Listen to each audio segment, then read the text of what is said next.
Huwag kang umasta na parang ikaw ang biktima rito, Teresa.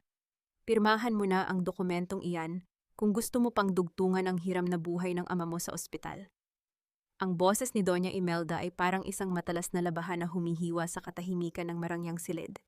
Sa labas naririnig pa ang mahinang tugtog ng klasikal na musika at ang tawanan ng mga bisita sa ballroom ng Manila Hotel, ngunit sa loob ng kwartong ito, ang hanging nanunuot ay puno ng lason at pagtataksil. Tumingala si Teresa, ang kanyang mga mata ay naniningkit sa gitna ng panlalabo dahil sa nagbabadyang luha. Suot pa niya ang kanyang pasadyang white lace gown na kumikinang sa ilalim ng chandelier, ang bestidang isinuot niya para ipagdiwang ang kanilang ikalimang anibersaryo ng kasal. Sa kanyang kanang kamay mahigpit niyang hawak ang isang maliit na velvet box, isang mamahaling relo na balak niyang iregalo kay Adrian. Ngayong gabi, ang bunga ng 3 buwan niyang pagtitipid at lihim na pagtatrabaho sa labas ng kanilang korporasyon. Ngunit ang relong iyon ay wala ng halaga ngayon, kasing walang halaga ng 5 taon niyang pagsisikap na maging isang perpektong asawa at manugang.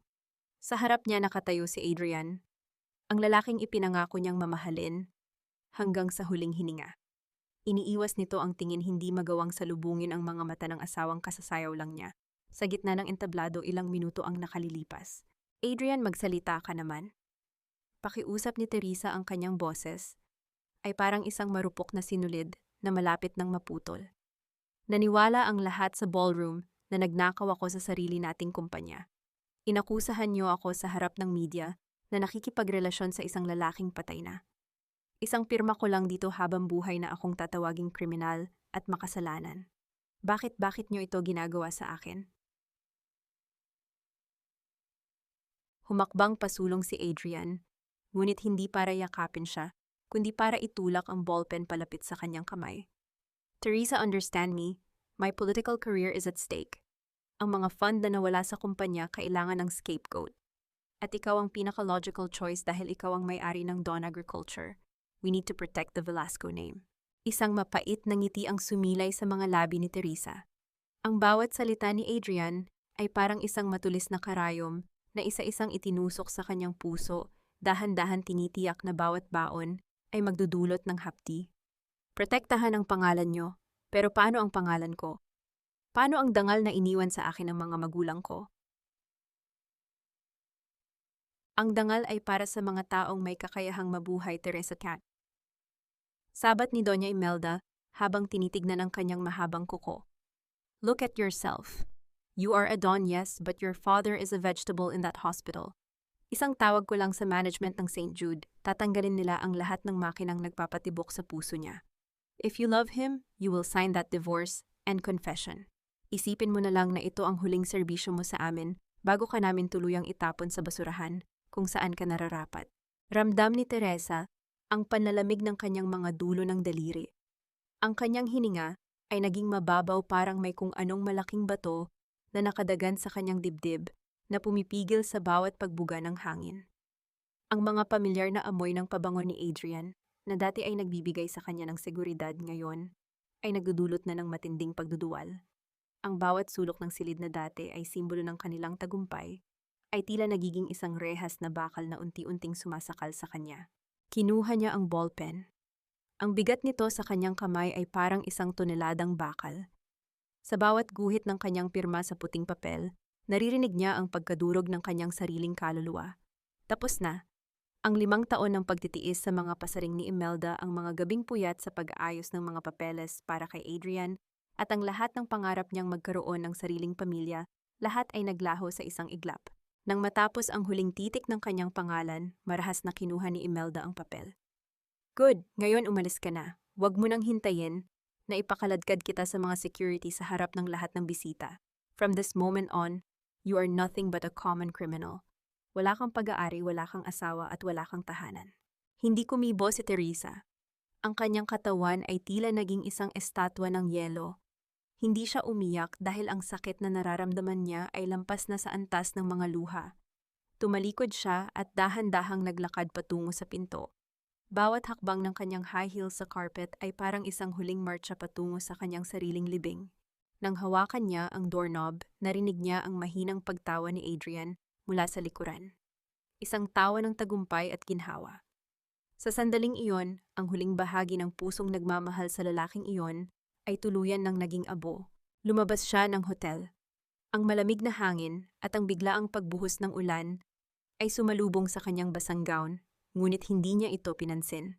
Tumayo siya sa gitna ng kalsada habang ang mga ilaw ng sasakyan ay nagmistulang mga malabong anino.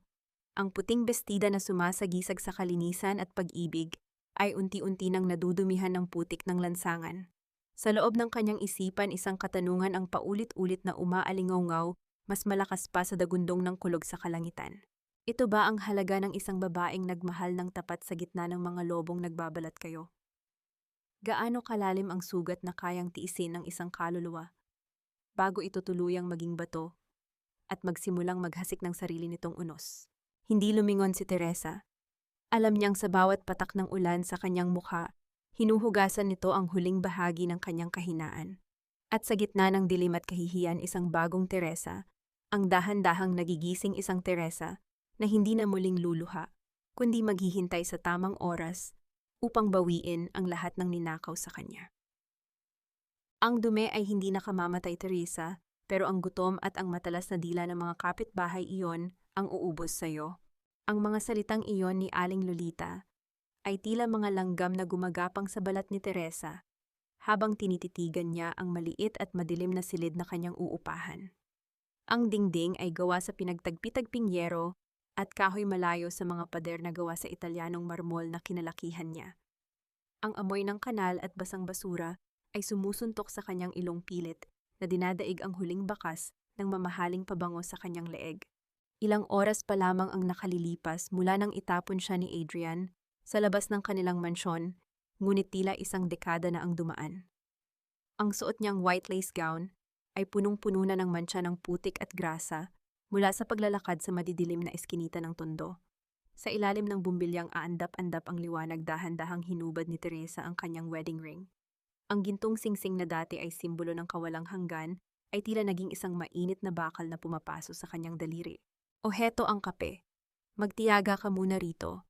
Pasalamat ka at kilala ko ang tatay mo nung nabubuhay pa ang dangal niya sa plantasyon, wika ni Aling Lolita, habang inilalapag ang isang basong plastik na may mainit na likido.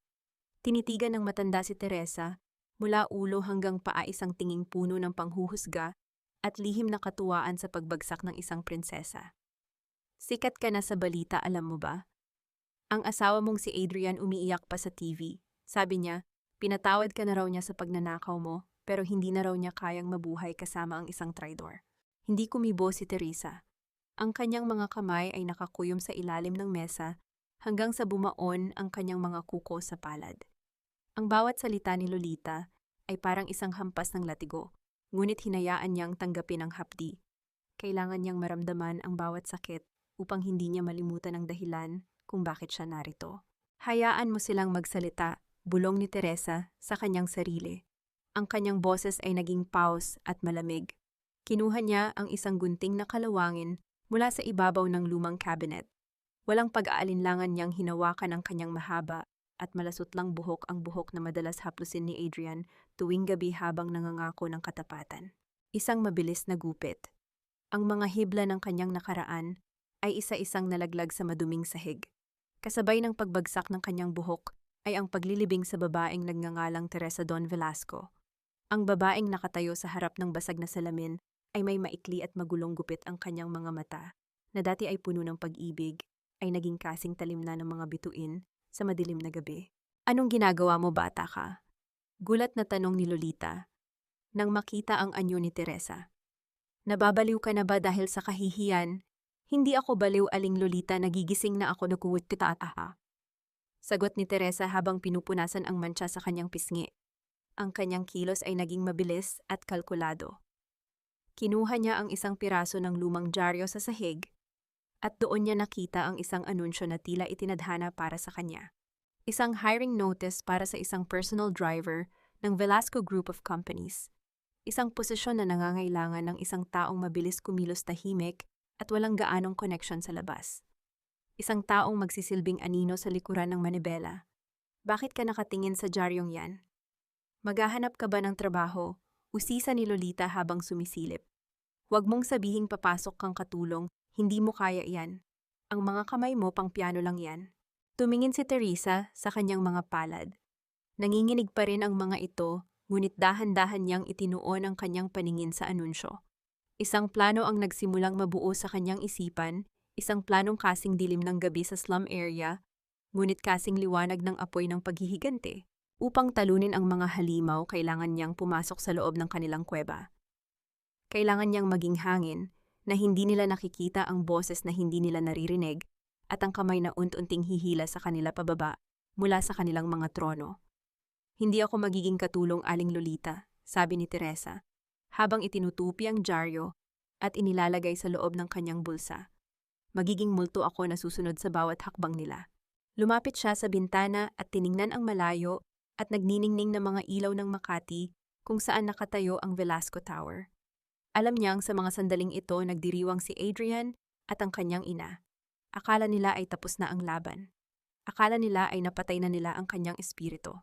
Ngunit habang dinarama ni Teresa ang hapdi ng kanyang mga ginupit na buhok at ang lamig ng gabing ito, alam niyang ang tunay na simula ay wala sa mga party at palakpakan.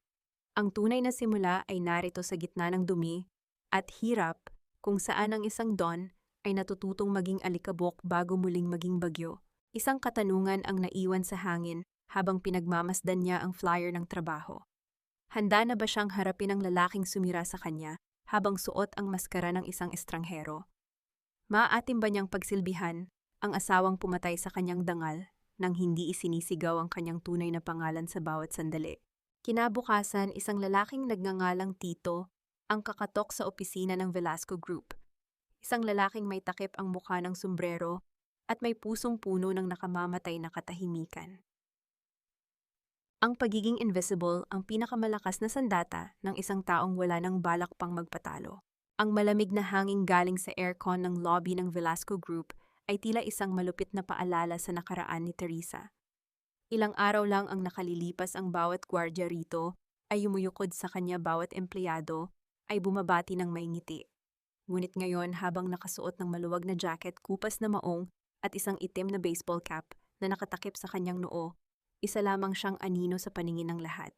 Ang kanyang mukha ay natatakpan ng isang asul na surgical mask, isang karaniwang tanawin sa polusyon ng Maynila, ngunit para sa kanya ito ang pader na naghihiwalay sa kanyang hininga at sa kanyang pagkatao bilang si Teresa.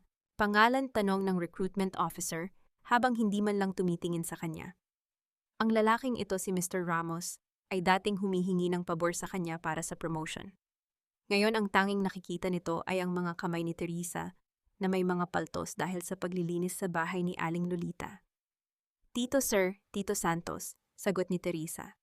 Binalatan niya ang kanyang boses, ginawa itong paos, at malalim isang tunog na galing sa lalamunang puno ng natuyong galit. Driver ka kamo ni Congressman Garcia dati, bakit ka umalis? Muling tanong ni Ramos habang binubuklat ang peking resume na ginawa ni Diego para sa kanya. Namatay na po ang amo ko, sir. Kailangan ko ng trabaho para sa may sakit kong ama, sagot ni Teresa. Hindi iyon purong kasinungalingan. Ang kanyang ama ay unti-unti na ngang kinukuha ng kamatayan sa ospital na pagmamay-ari rin ng mga Velasco. Sige, pumunta ka sa parking lot. Isasama kita sa test drive. Ang Congressman Adrian Velasco ang mismong magdedesisyon kung gusto niya ang timpla ng pagmamaneho mo. Maarte iyon, kaya ayusin mo. Tumayo si Teresa.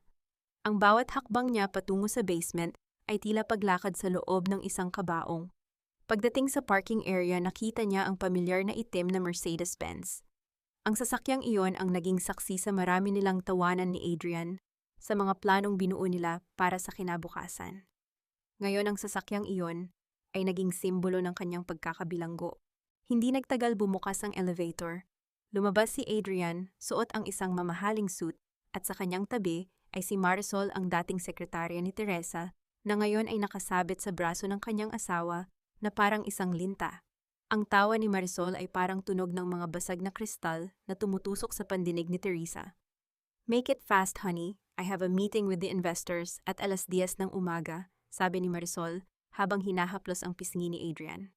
Yes, baby. Tito Wright, drive us to the Shangri-La. Huwag kang masyadong mabilis, ayaw ni Marisol na nahihilo. Utos ni Adrian habang pumapasok sa backseat, hindi man lang tiningnan ang driver sa rearview mirror. Para kay Adrian, ang taong nasa harap ng manibela ay isa lamang gamit isang extension ng makina na walang pakiramdam at walang mukha.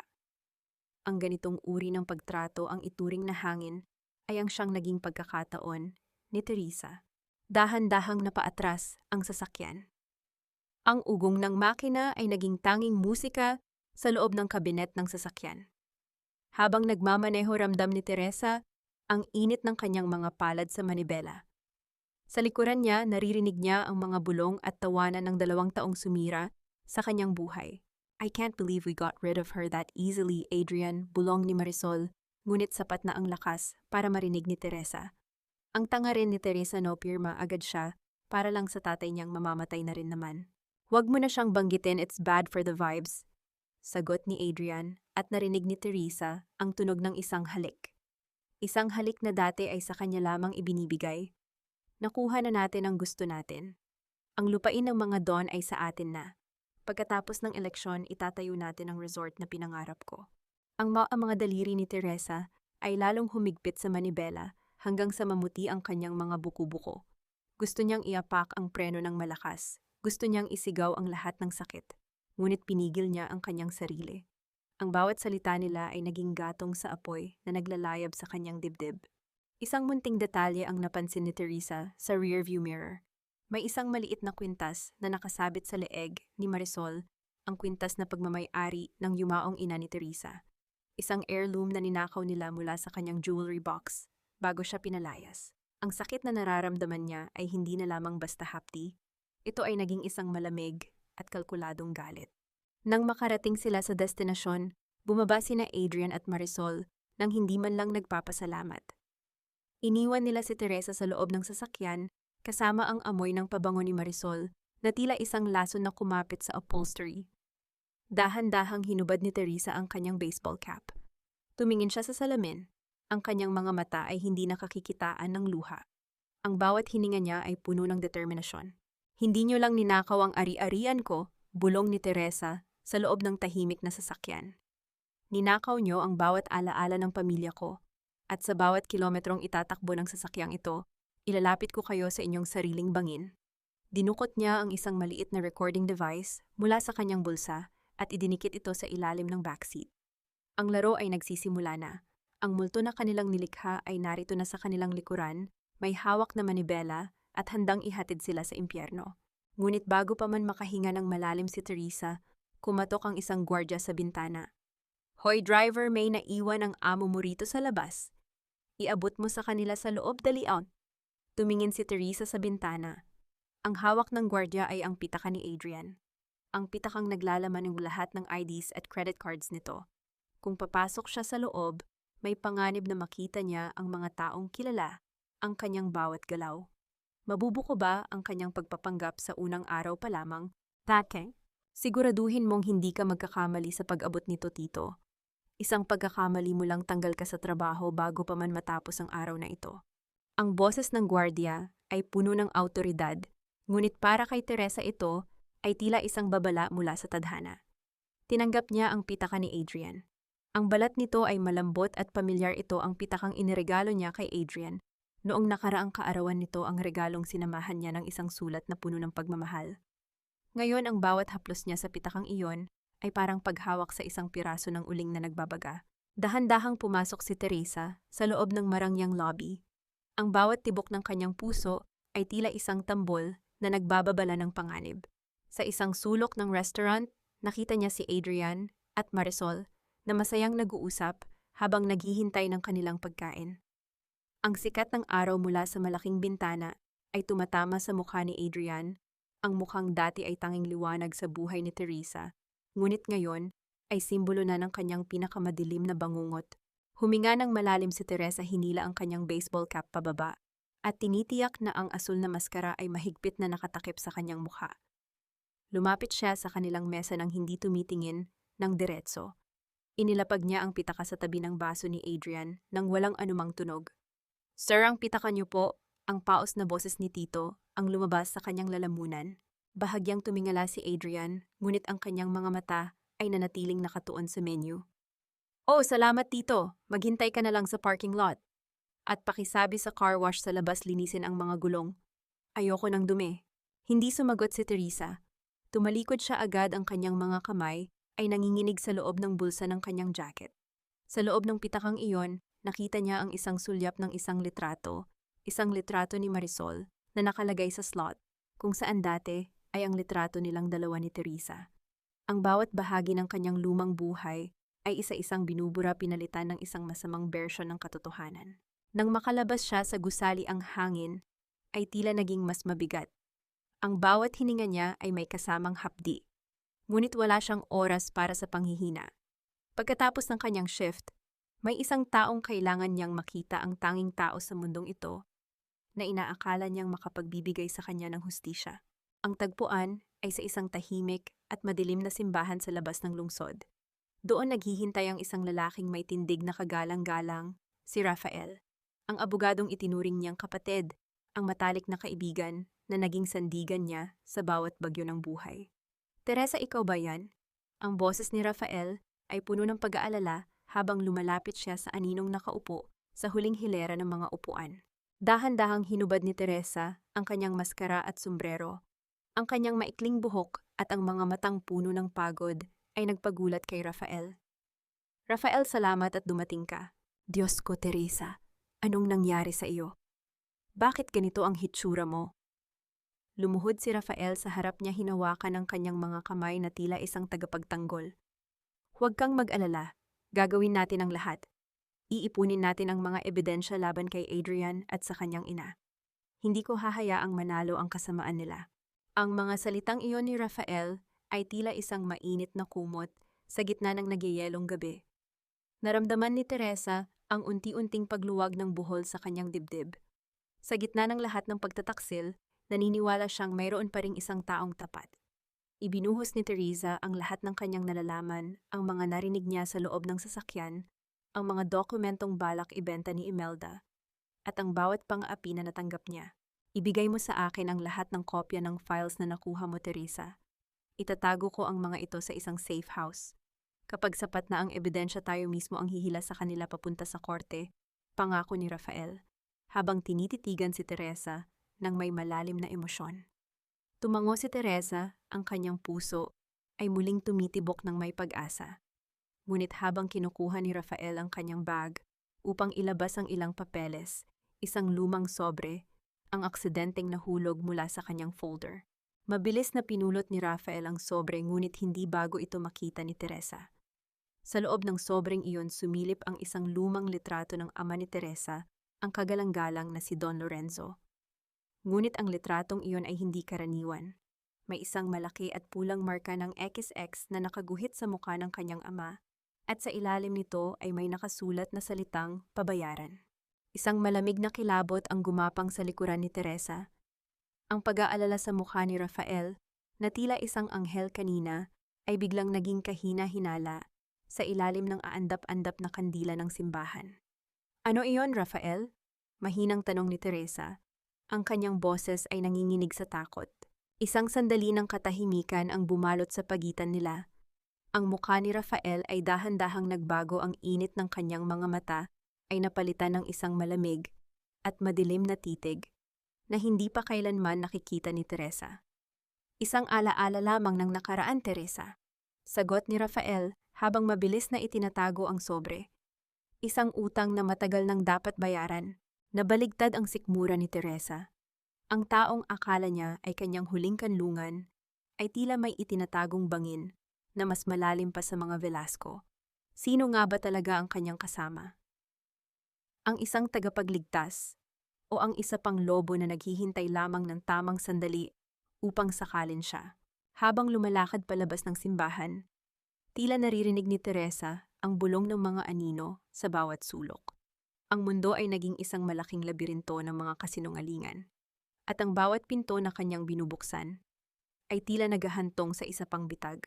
Kailan nga ba matatapos ang pagbayad sa mga kasalanang hindi niya naman ginawa? At gaano karaming mukha ng pag-ibig ang kailangan pang maglaho bago niya makita ang tunay na anyo ng katotohanan? Ang bawat yakap ba ng isang kaibigan ay isa lamang paraan para mas madali nilang mahanap ang lugar kung saan itataksak ang kutsilyo. Ang tanong na ito ay tila isang laso na dahan-dahang kumakalat sa bawat himaymay ng isipan ni Teresa habang naglalakad siya palayo sa simbahan. Ang lamig ng gabi ay humahalay sa kanyang balat, ngunit ang mas matindi ay ang panginginig ng kanyang kalooban. Ang imahe ng kanyang ama na may pulang ikis sa mukha ay nakatatak sa kanyang balintataw, isang malupit na sining ng hinala at takot. Hindi na siya bumalik sa bahay ni Aling Lolita ng gabing iyon. Sa halip dumiretso siya sa garahe ng mga Velasco, umaasang ang pagod ng katawan ay sapat na para patahimikin ang ingay ng kanyang puso. Ngunit sa dilim ng parking lot, isang anino ang naghihintay sa tabi ng itim na Mercedes-Benz. Isang lalaking nakasandal, ang bawat hininga ay naglalabas ng usok ng sigarilyo na tila isang masamang pangitain. Si Diego, ang kanang kamay ni Doña Imelda, ang lalaking kilala sa pagiging malupit at walang takot. Gabi na, tito, saan ka nang galing? Hindi ba't bawal sa mga driver ang gumala ng lagpas sa curfew? Ang boses ni Diego ay baritono, may gasgas ng panganib at misteryo. Dahan-dahang inayos ni Teresa ang kanyang baseball cap, sinisiguradong hindi makikita ang kanyang mga mata. Galing lang po sa simbahan, sir. Ipinagdasal ko lang ang may sakit kong ama. Lumapit si Diego. Bawat hakbang nito sa semento ay lumilikha ng isang mabigat na tunog na tila nagbibilang ng nalalabing oras ni Teresa. Tumigil ito sa harap niya, sapat na malapit para maamoy ni Teresa ang luma nitong leather jacket at ang pait ng tabako.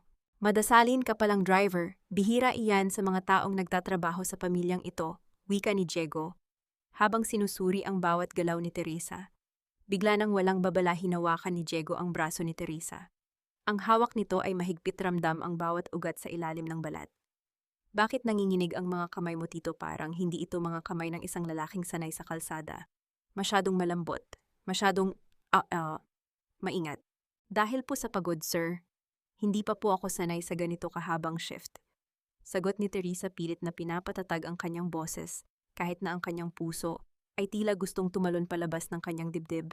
Binitawan ni Diego ang kanyang braso, ngunit ang kanyang mga mata ay nanatiling nakatitig sa mukha ni Tito. Alam mo, may isang bagay na kakaiba sa iyo. Hindi ka mukhang driver. Ang paraan ng pagtayo mo, ang paraan ng pagsagot mo, para kang isang taong sanay na pinaglilingkuran, hindi ang naglilingkod. Isang malamig na pawis ang gumapang sa likuran ni Teresa. Nagkakamali po kayo, sir. Isang mahirap na tao lang po ako na sinusubukang mabuhay. Biglang tumawa si Diego, isang tawang walang katuwaan. Lahat tayo rito ay nagpapanggap, tito. Ang pinakamapanganib na tao ay ang taong walang mukha. Pero tandaan mo ito, sa loob ng bahay na ito, walang lihim na nananatiling nakabaon. Ang bawat pader ay may tenga at ang bawat anino ay may mga mata.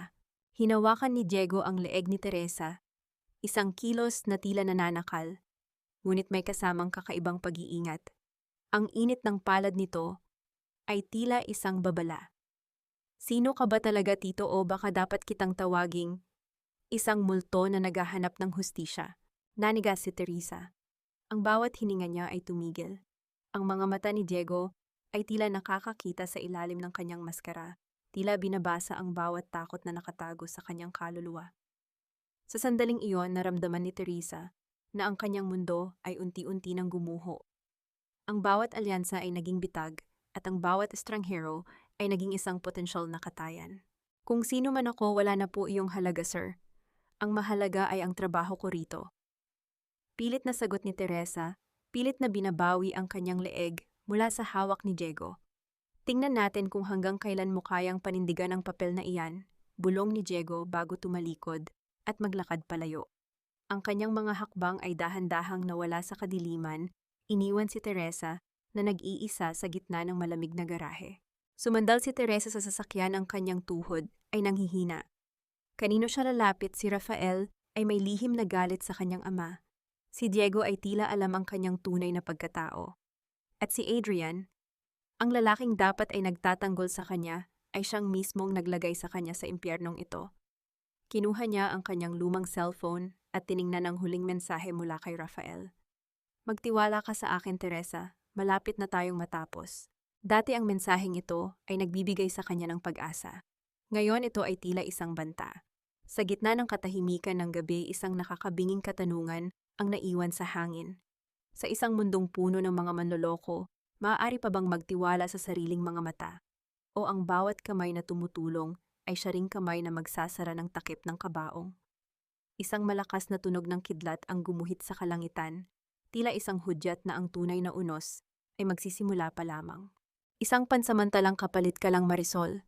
Huwag mong isiping dahil wala na si Teresa, ay ikaw na ang reyna ng bahay na ito. Ang mga basurang tulad mo ay madaling palitan kapag tapos na ang eleksyon. Ang boses ni Doña Imelda ay tila isang hagupit ng latigo sa loob ng tahimik na sasakyan habang nagmamaneho si Teresa patungo sa isang charity gala. Sa rearview mirror nakita ni Teresa ang pamumutla ni Marisol. Ang babaeng dati ay puno ng yabang habang nakasabit sa braso ni Adrian ay tila isang basang sisiw sa harap ng matandang matrona. Nararamdaman ni Teresa ang isang kakaibang pait sa kanyang lalamunan. Ito ang pamilyang pinaglingkuran niya nang may pagmamahal, isang pugad ng mga ahas na walang ibang alam gawin kundi ang manuklaw at ubusin ang sinumang hindi na nila kailangan. Doña Imelda, ginagawa ko naman ang lahat para kay Adrian. Nauutal na sagot ni Marisol habang pilit na inaayos ang kanyang mamahaling gown na tila hindi kailanman magiging sapat sa paningin ng biyenan. Ako ang kasama niya sa bawat kampanya. Ako ang sumasalo sa lahat ng pagod niya. At ikaw rin ang dahilan kung bakit kailangang magsinungaling ng anak ko sa buong bansa. Putol ni Imelda ang kanyang mga mata, ay kasing lamig ng marmol. Huwag kang kampante. Ang isang sekretaryang marunong lamang humiga ay maraming katumbas sa bawat kanto ng Maynila. Drive faster, Tito. Ayokong mahuli sa harap ng mga kamera. Opo, madam, sagot ni Teresa sa kanyang paos na boses. Ang bawat salita ni Imelda ay tila isang paalala sa kanya kung ang isang kadugo at legal na asawang tulad niya ay nagawa nilang itapon, ano pa kaya ang isang Marisol. Nang makarating sila sa venue, mabilis na bumaba ang dalawa, iniwan ang sasakyan na puno ng tensyon at ang amoy ng mamahaling pabango na tila naging lason sa hangin. Ngunit bago tuluyang makalayo si Marisol, may isang maliit na sobre itong mabilis na isinuksok sa ilalim ng seat pocket sa tabi mismo ng driver's seat. Isang kilos na mabilis palihim at puno ng kaba. Naghintay si Teresa hanggang sa mawala ang dalawa sa loob ng gusali. Sa gitna ng katahimikan ng parking lot, dahan-dahan niyang kinuha ang sobre. Ang kanyang mga kamay ay nanginginig hindi dahil sa takot, kundi dahil sa pananabik na makahanap ng butas sa pader na itinayo ng kanyang mga kaaway. Sa loob ng sobre ay isang bank statement at isang sulat kamay na resibo. Ang mga halagang nakasaad doon ay hindi biro milyon-milyong piso na dahan-dahang inililipat mula sa pondo ng kampanya ni Adrian patungo sa isang dummy account sa pangalan ng kapatid ni Marisol. Isang mapait na tawa ang kumawala sa dibdib ni Teresa. Ang laso na ipinakain niyo sa akin ngayon ay unti-unti na kayong kinakain mula sa loob, bulong niya sa sarili. Hindi lamang pala siya ang biktima rito. Si Adrian ay niloloko rin ng babaeng pinili niyang ipalit sa kanyang asawa. Ang katapatang ipinagmalaki ni Marisol ay isa lamang palang maskara para sa sarili nitong kasakiman. Kinuha ni Teresa ang kanyang cellphone, ang tanging gamit na nag-uugnay sa kanya sa katotohanan. Binuksan niya ang recording app. Ilang gabi na niyang iniiwan ang device sa loob ng sasakyan, umaasang makakakuha ng ebidensya.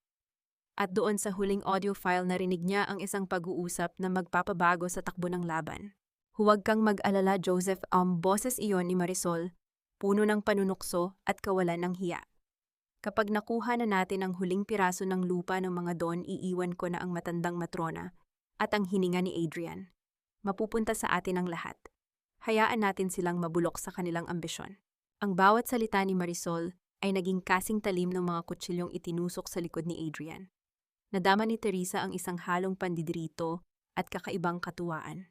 Ang paghihiganti ay mas matamis pala kapag ang mga kaaway mo mismo ang gumagawa ng paraan para sirain ang isa't isa. Ngunit sa gitna ng kanyang pakikinig, biglang bumukas ang pinto ng driver's seat. Isang kamay ang mabilis na humablot sa cellphone ni Teresa. Ang lakas ng pagkakahawak nito ay tila naging isang rehas na bakal sa kanyang braso. Tumingala si Teresa at ang kanyang puso ay tila tumigil sa pagtibok. Si Diego. Nakatayo ito, ang mukha ay natatakpan ng anino ng gabi, ngunit ang kanyang mga mata ay nagniningning sa ilalim ng ilaw ng parking lot.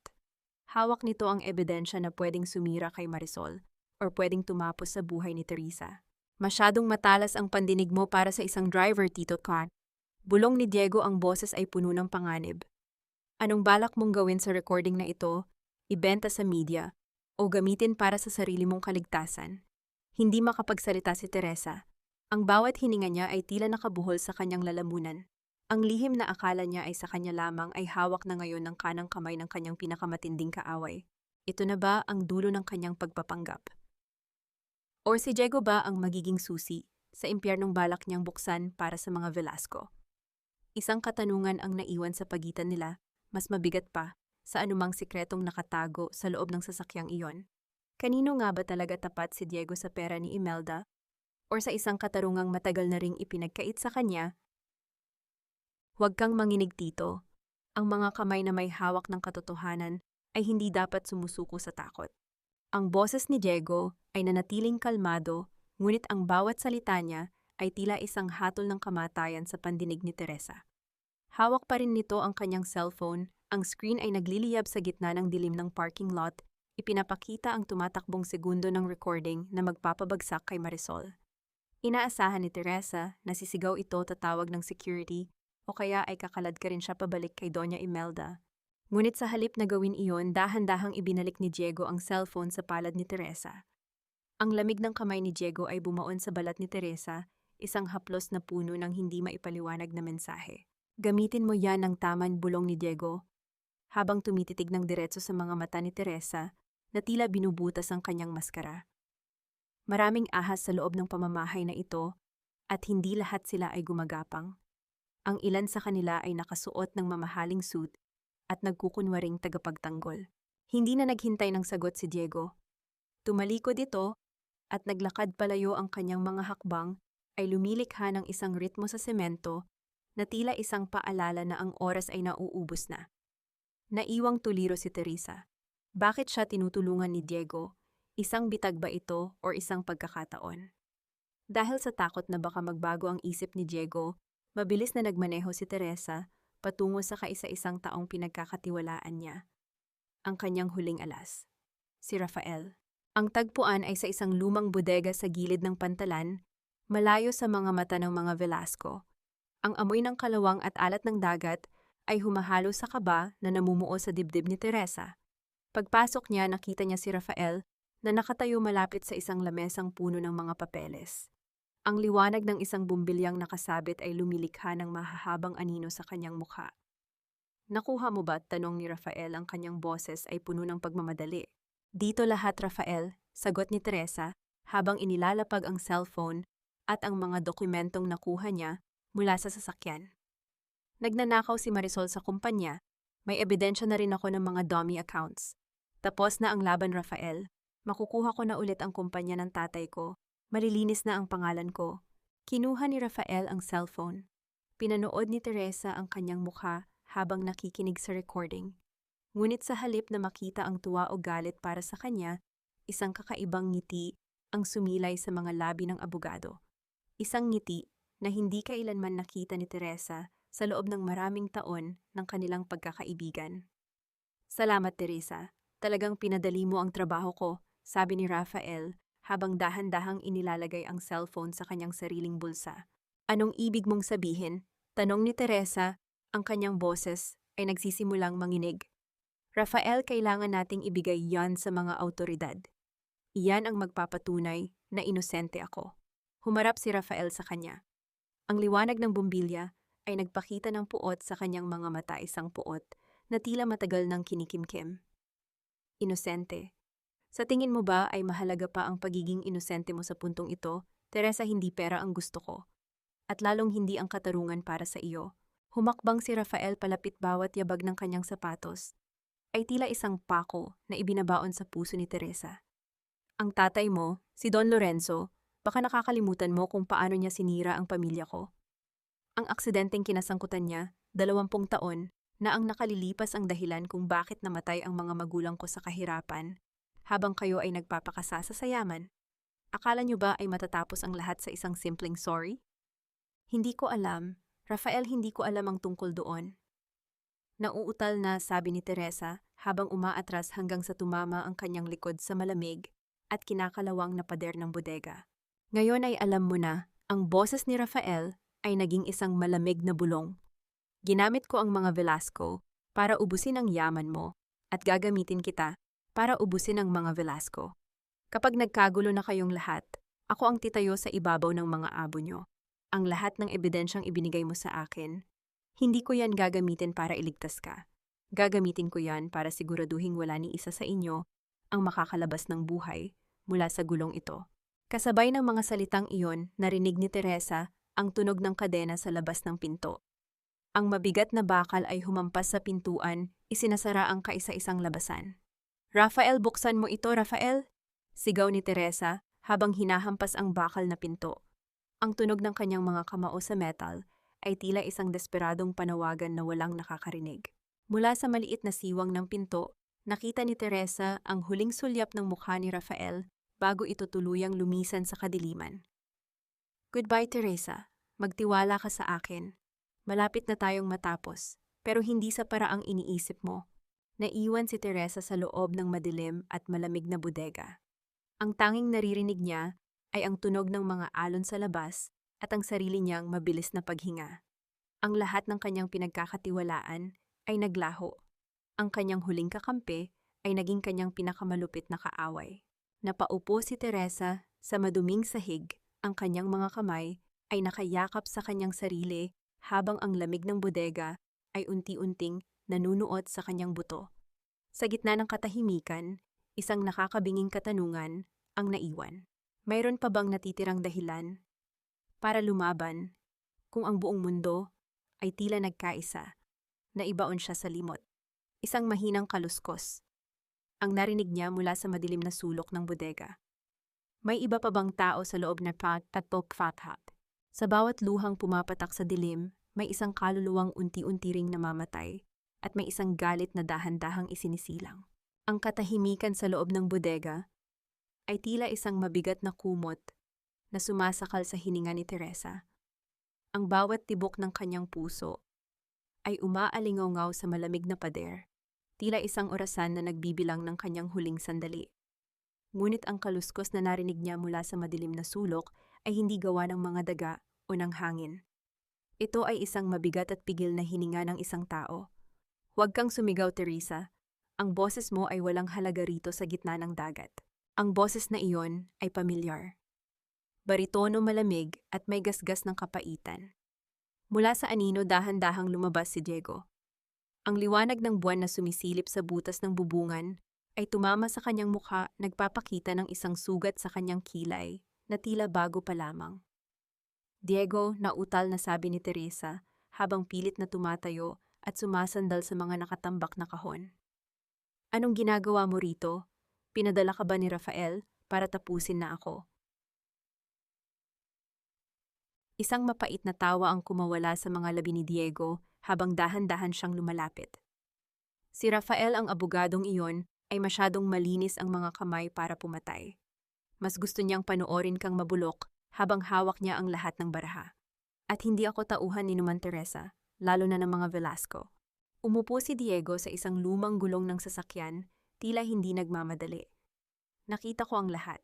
Sinundan kita dahil alam kong ang isang tupa na tulad mo ay madaling kainin ng mga lobo na tulad ni Rafael. Masyado kang nagtiwala sa maling tao. Bakit mo ako tinutulungan? Tanong ni Teresa, ang kanyang boses ay puno ng hinala. Kanang kamay ka ni Doña Imelda. Ikaw ang gumagawa ng maruming trabaho para sa kanila. Tumigil si Diego. Ang kanyang mga mata ay naging kasing dilim ng gabi sa labas. Dahan-dahan niyang itinaas ang kanyang kamay at hinawakan ng isang lumang pilat sa kanyang leeg, isang pilat na tila iniwan ng isang mainit na bakal. Katapatan bulong ni Diego, at ang puot sa kanyang boses ay tila yelo na nanunuot sa buto ni Teresa. Ang katapatan ko sa kanila ay isang malaking kasinungalingan. Alam mo ba kung bakit ako narito? Dahil ako ang lihim na ikinahihiya ng babaeng iyon. Ako ang anak ni Imelda na itinapon niya sa basurahan para lamang mapanatili ang kanyang dangal at yaman. Ako ang dumi na pilit niyang itinatago sa ilalim ng kanyang mga mamahaling carpet. Nanigas si Teresa sa kanyang kinatatayuan. Ang revelasyong ito ay mas matindi pa sa anumang pasabog na narinig niya sa buong buhay niya. Ang malupit na si Diego ay kapatid sa labas ni Adrian. Ang taong kinatatakutan ng lahat ay biktima rin ng kasamaan ng matandang matrona. Kaya pala, mahinang sabi ni Teresa. Kaya pala hinayaan mo akong makuha ang mga recording ni Marisol. Gusto kong makitang gumuho ang kaharian nila Teresa. Gaya ng pagguho ng buhay ko noong iniwan niya ako sa gitna ng gutom at bugbog, pagpapatuloy ni Diego habang tumatayo at lumalapit kay Teresa. Hindi tayo magkaiba. Pareho tayong itinapon. Pareho tayong ginamit. At ngayon pareho tayong walang matatakbuhan. Hinawakan ni Diego ang kamay ni Teresa. Ang hawak nito ay hindi na nananakal kundi isang hawak na puno ng desperadong pangako. Tutulungan kita. Hindi dahil mahal kita kundi dahil ikaw ang pinakamatulis na kutsilyo na pwedeng pumatay sa kanila. Gamitin mo ako, Teresa. Gamitin mo ang galit ko para bawiin ang lahat ng sayo. Naramdaman ni Teresa ang isang bagong uri ng lakas na dumadaloy sa kanyang mga ugat. Sa loob ng bodega na ito, sa gitna ng kawalang pag-asa, nakahanap siya ng isang kakampi sa anyo ng kanyang kaaway. Isang alyansa ng dalawang pusong durog, nagkakaisa sa iisang layunin ang paghihiganti. Paano tayo makakalabas dito? Tanong ni Teresa, ang kanyang mga mata ay nagniningning na rin sa galit. Kinuha ni Diego ang isang maliit na balisong mula sa kanyang bulsa at tinitigan ang pintuang bakal na nakakadena. Ang bawat rehas ay may kahinaan, Teresa, at ang bawat tadhana ay may paraan para mabago. Dahan-dahang lumapit si Diego sa pinto, ngunit bago pa man niya ito, masubukan narinig nila ang tunog ng isang sasakyan na humihinto sa labas. Ang liwanag ng headlight nito ay tumagos sa mga siwang ng bodega, tila mga daliri ng liwanag na naghahanap ng biktima. Narinig ang boses ni Rafael mula sa labas, malamig at walang emosyon. Buhusan niyo ng gasolina ang paligid. Siguraduhin niyo na walang maiiwang bakas. Ang mga don at ang mga lihim nila ay dapat nang maging abo ngayong gabi. Napatingin si Teresa kay Diego. Ang amoy ng gasolina ay nagsimula nang pumasok sa loob ng bodega, nanunuot sa kanilang mga ilong, nagpapahiwatig ng isang tadhana na mas talamak pa sa kamatayan. Magagawa ba nilang makatakas bago sila lamunin ng apoy ng nakaraan? O ang bodega na ito ang magiging huling hantungan ng kanilang pag-asa? Pahatan, sunugin niyo ang lahat. Hayaang maging abo ang katotohanan para wala nang matira kahit isang bulong ng nakaraan. Ang utos na iyon ni Rafael ay tila isang malupit na hatol na narinig ni Teresa sa gitna ng nagngangalit na hangin. Sa labas ng bodega, ang kalansing ng mga galon ng gasolina na ibinubuhos sa tuyong kahoy ay parang tunog ng mga bumabagsak na barya. Ang halaga ng kanyang buhay sa paningin ng lalaking dati ay tinatawag niyang kaibigan. Sa loob, ang bawat hininga ni Teresa ay puno na ng matapang na amoy ng chemical. Ang kanyang lalamunan ay tuyong-tuyo at ang bawat kurap ng kanyang mga mata ay may kasamang hapdi. Tumingin siya kay Diego. Ang mukha nito ay nananatiling matatag, ngunit ang pawis na gumugulong sa kanyang sentido ay nagpapakita ng tensyon na namumuo sa pagitan ng buhay at kamatayan. Dito, Teresa, umakyat ka sa mga kahon na ito, utos ni Diego habang itinuturo ang isang maliit at mataas na bintanang may mga rehas na kalawangin. Wala ng oras para mag-alinlangan. Ginamit ni Teresa ang lahat ng natitirang lakas sa kanyang mga binti para umakyat. Kasabay nito, ang unang siklab ng apoy ay gumuhit sa ilalim ng pinto. Ang kulay kahel na liwanag ay mabilis na kumalat, tila isang gutom na hayop na lumalamon sa bawat madaanan nito. Ang init ay nagsimulang yumakap sa kanilang balat, isang mainit na haplos na nagbabantang ubusin ang kanilang hininga. Diego, ang rehas, hindi ko mabuksan. Sigaw ni Teresa habang pilit na kinakalos ang kinakalawang na bakal. Ang sakit sa kanyang mga kamay ay hindi na niya ininda, ang tanging nasa isip niya ay ang mukha ng kanyang ama na naghihintay sa kanya. Gamit ang isang mabigat na piraso ng bakal, sumampa si Diego sa tabi ni Teresa. Sa bawat hampas niya sa rehas, ang tunog ng nagkakaumpugang metal ay humahalo sa dagundong ng apoy sa paligid nila. Sa huling malakas na tulak, bumigay ang bakal. Tumalon ka na, huwag kang lilingon, sigaw ni Diego habang itinutulak si Teresa palabas. Bumagsak si Teresa sa maduming lupa sa labas, saktong bago lamunin ng malaking apoy ang bahaging iyon ng bodega. Ilang segundo ang lumipas bago lumabas si Diego na may mga bakas ng paso sa braso. Hindi sila tumigil.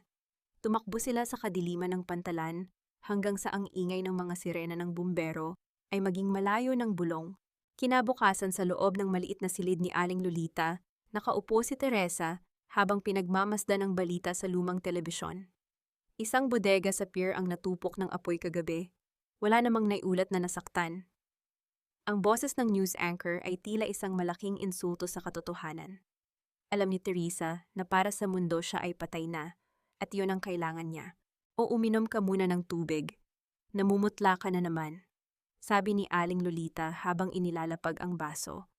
Ang matanda ay kanina papabalik-balik ang kanyang mga mata ay nagniningning sa bawat impormasyong ibinibigay ni Teresa. Dito pumasok ang plano. Alam ni Teresa na hindi niya matatalo si Adrian at Rafael sa korte dahil ang korte ay hawak ng kanilang pera. Kailangan niya ng ibang uri ng hustisya, ang hustisya ng mga lansangan, ang kapangyarihan ng marites.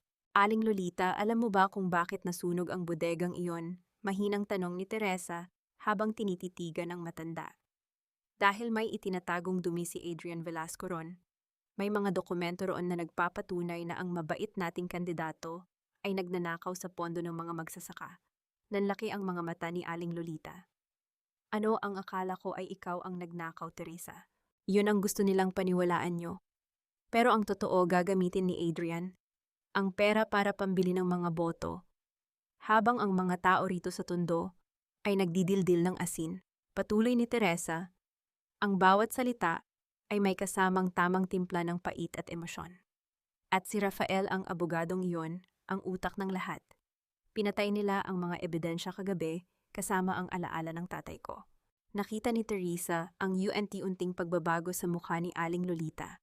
Ang pagkagulat ay napalitan ng galit, isang galit na alam ni Teresa na mabilis nakakalat sa bawat kanto, sa bawat labahan at sa bawat Facebook group ng komunidad. Hindi ito maari, akala namin ay siya ang pag-asa ng mahihirap, bulyaw ni Lolita habang kinukuha ang kanyang cellphone. Huwag kang mag-alala, Teresa. Malalaman ng buong barangay ang totoong kulay ng mga Velasco na yan. Akala ba nila ay kaya nilang busalan ang katotohanan? Nang lisanin ni Aling Lolita ang bahay para magsimulang maghasik ng balita, naiwang mag-isa si Teresa.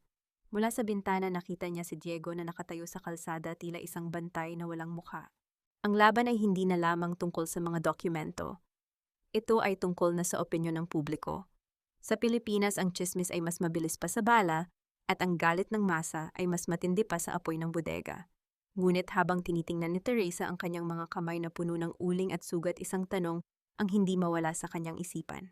Sapat na ba ang galit ng mga tao para pabagsakin ang isang kaharian ng pera? Or sadyang ginagamit lang din niya ang mga inosenteng tao para sa sarili niyang paghihiganti? Isang mensahe ang pumasok sa kanyang cellphone mula sa isang hindi kilalang numero. Ang nakasulat, alam kong buhay ka. Ang laro ay kasisimula pa lamang. Napatayo si Teresa. Sino ang nakakaalam? Si Rafael ba o may isa pang aninong nagmamasid sa kanya mula sa dilim? Hindi sapat ang mabuhay kung ang bawat hininga mo ay kailangang nakawin mula sa anino ng mga taong pumatay sa iyong pagkatao. Ang bawat hakbang ni Teresa sa malinis at maputing pasilyo ng St. Jude Hospital ay tila paglakad sa ibabaw ng mga bubog. Ang amoy ng alkohol at gamot ay nanunuot sa kanyang ilong, isang pamilyar na amoy na nagpapaalala sa kanya ng kahinaan at ng nalalabing oras ng kanyang ama. Suot pa rin niya ang kanyang uniforme bilang si Tito, ang maluwag na jacket at ang sombrerong nakatakip sa kanyang mukha. Ang mensaheng natanggap niya kanina ay parang isang malamig na kamay na nakasakal sa kanyang leeg, ngunit hindi nito mapipigilan ang pananabik niyang makita ang kaisa-isang taong nagmamahal sa kanya ng tunay. Dahan-dahang binuksan ni Teresa ang pinto ng ICU. Ang tanging naririnig sa loob ay ang mahina at pantay na tunog ng mga makinang nagpapatibok sa puso ng kanyang ama. Sa gitna ng puting kama, nakahiga si Don Lorenzo. Ang dating makapangyarihan at masiglang mukha ng kanyang ama ay tila naging isang tuyong dahon, maputla at puno ng mga kulubot ng hirap. Papa ko ay... bulong ni Teresa habang lumalapit sa tabi ng kama.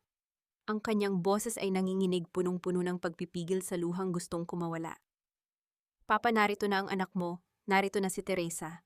Umupo siya sa silya sa tabi ng kama at dahan-dahang kinuha ang kamay ng kanyang ama. Ang balat nito ay tila papel na madaling mapunit. at ang lamig nito ay humahalay sa init ng kanyang palad. Sa sandaling iyon, ang lahat ng galit at puot na nararamdaman ni Teresa para kay Adrian at Rafael ay pansamantalang naglaho na palitan ng isang matinding pagnanais na protektahan ang huling alaala ng kanyang pamilya. Papapinatay nila ang pangalan ko. Sinunog nila ang bodegang itinatayo natin. Inakala nilang natapos na nila ako. Patuloy ni Teresa, ang kanyang mga mata ay nakatitig sa nakapikit na mga mata ng kanyang ama. Pero nagkamali sila. Ang bawat sugat na ibinigay nila sa akin ay naging bakal na bumabalot sa puso ko. Hinding-hindi ko hahayaang makuha nila ang lupain mo. Hinding-hindi ko hahayaang mawalan ng saysay ang bawat patak ng pawis mo sa plantasyon. Lalaban tayo, Papa. Ipapangako ko sa iyo, babalik tayo sa hasyenda. Mararamdaman mo muli ang simoy ng hangin sa bukid. Sabi ni Teresa habang inilalapit ang kamay ng ama sa kanyang pisngi. Ngunit ang katahimikan ng silid ay biglang nabulabog. Mula sa labas ng pinto, narinig ni Teresa ang tunog ng mga sapatos na mabilis na naglalakad sa sahig, kasunod ang boses na hinding-hindi niya malilimutan. Nasaan ang attending physician? Gusto kong malaman kung kailan natin pwedeng ilipat si Don Lorenzo sa ibang pasilidad. Masyadong malaki ang nagagastos natin dito. Ang boses ni Adrian ay puno ng inis at kawalan ng pakialam. Nanigas si Teresa. Ang kanyang puso ay tila gustong tumalon palabas ng kanyang dibdib. Wala nang oras para lumabas sa pinto. Mabilis niyang tiningnan ang paligid at nakita ang isang maliit na cabinet sa likod ng kortina. Sa loob ng ilang segundo pumasok siya roon at pinigil ang kanyang hininga. Bumukas ang pinto. Pumasok si Adrian kasama ang isang doktor. Ang amoy ng kanyang mamahaling sigarilyo ay pumasok sa loob ng cabinet, tila nanunukso sa bawat hininga ni Teresa. Congressman, stable naman po ang kondisyon ni Don Lorenzo, pero kailangan pa rin niya ng masusing pagbabantay. Paliwanag ng doktor. Stable. Ang ibig mong sabihin ay magbabayad pa rin ako ng daan-daang libo para sa isang taong hindi naman na magigising. Bulyaw ni Adrian habang lumalapit sa kama. Alam niyo ba kung gaano kahirap maghanap ng pondo ngayon? Ang dating asawa ko ninakawan ako. At ang matandang ito siya ang dahilan kung bakit kailangan kong maglinis ng kalat. Nararamdaman ni Teresa ang matinding pagnanais na lumabas at saksakin si Adrian sa mismong harap ng kanyang ama. Ang bawat salita nito ay tila isang dura sa mukha ng pamilya Don. Nakita ni Teresa mula sa siwang ng cabinet kung paano tinitigan ni Adrian ang kanyang ama nang may pandidirito. Ayusin niyo ang mga papeles. Ililipat natin siya sa isang public ward sa kabilang probinsya sa susunod na linggo. Ayoko nang makita ang pangalan niya sa listahan ng mga babayaran ko, utos ni Adrian bago tumalikod. Nang marinig ni Teresa ang pagsara ng pinto, dahan-dahan siyang lumabas mula sa cabinet. Ang kanyang mga mata ay nag-aapoy sa galit. Hindi niya hahayaang itapon ang kanyang ama na parang basura. Tumingin siya muli sa kanyang ama. Ang piga sa kanyang kamay kanina ay tila naging isang huling bilin, isang huling utos para sa isang digmaan. Lumabas si Teresa sa ospital nang may bagong determinasyon. Ang laro ng tsismis ay simula pa lamang. Ngayon kailangan na niyang gamitin ang huling alas na ibinigay sa kanya ni Diego. Ang alas na magpapabagsak hindi lamang kay Adrian, kundi sa buong reputasyon ng mga Velasco. Ngunit sa labas ng gate, isang itim na sasakyan ang huminto sa kanyang harap. Bumukas ang bintana at lumabas ang mukha ni Rafael. Akala mo ba ay madali mo akong matatakasan, Teresa? Sabi ni Rafael habang may hawak na isang pamilyar na folder, ang folder ng kanyang ama. May nakalimutan kang pirmahan bago ka namatay sa bodega. Akala mo ba ay ganoon kadaling ilibing ang katotohanan sa ilalim ng mga abo, Teresa? Masyado kang naging kampante sa proteksyon ng isang itinatapong anak. Ang boses ni Rafael ay tila isang malupit na bulong ng kamatayan na humalik sa pandinig ni Teresa sa labas ng gate ng ospital.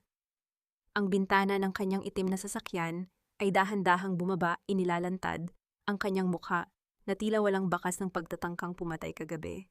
Sa kanyang mga kamay ay hawak niya ang isang folder, isang dokumentong may tatak ng Don Agriculture, ang huling piraso ng lupa na hindi pa nila tuluyang nakukuha. Tumigas ang anyo ni Teresa. Ang kanyang mga kamao sa loob ng bulsa ng jacket ay nagngit-ngit, ramdam ang hapdi ng mga sugat na nakuha niya sa bodega. Hindi mo ako natapos kagabi, Rafael, at hinding-hindi mo ako mapipirmahan sa mga kasinungalingang iyan. Mas gusto ko pang mamatay kasama ang dangal ko kaysa ibigay sa iyo ang huling hininga ng tatay ko. Matapang ka dahil akala mo ay kampi sa iyo si Diego. Isang mapait na tawa ang kumawala kay Rafael habang tinitignan ang paligid. Pero tandaan mo sa larong ito ang bawat piraso ay may presyo. Isang maling galaw mo lang, Teresa, at tinitiyak ko sa iyo na ang susunod na susunugin ko ay hindi na bodega, kundi ang mismong ICU room kung saan natutulog ang tatay mo. Bago pa makasagot si Teresa, mabilis na pinaharurot ni Rafael ang sasakyan, iniwan ang usok at ang amoy ng sunog na goma na tila naging marka ng kanyang banta. Naiwan si Teresa na nanginginig sa galit at takot. Ang bawat hininga niya ay puno ng puot. Kailangan niyang kumilos ng mas mabilis. Kung hindi niya mapapabagsak si Adrian at Marisol ngayon, ang kanyang ama ang magbabayad. Kinabukasan sa loob ng opisina ni Adrian, ang atmosfera ay puno ng tensyon. Si Teresa nasuot pa rin ang kanyang disguise bilang si Tito ay pumasok upang ihatid ang ilang papeles na utos daw ng accounting. Alam niyang abala si Adrian sa pag-aayos ng kanyang huling campaign speech at si Marisol naman ay nasa kabilang silid abala sa pagpili ng kanyang isusuot para sa susunod na gala. Iwan mo na lang yan dyan, Tito.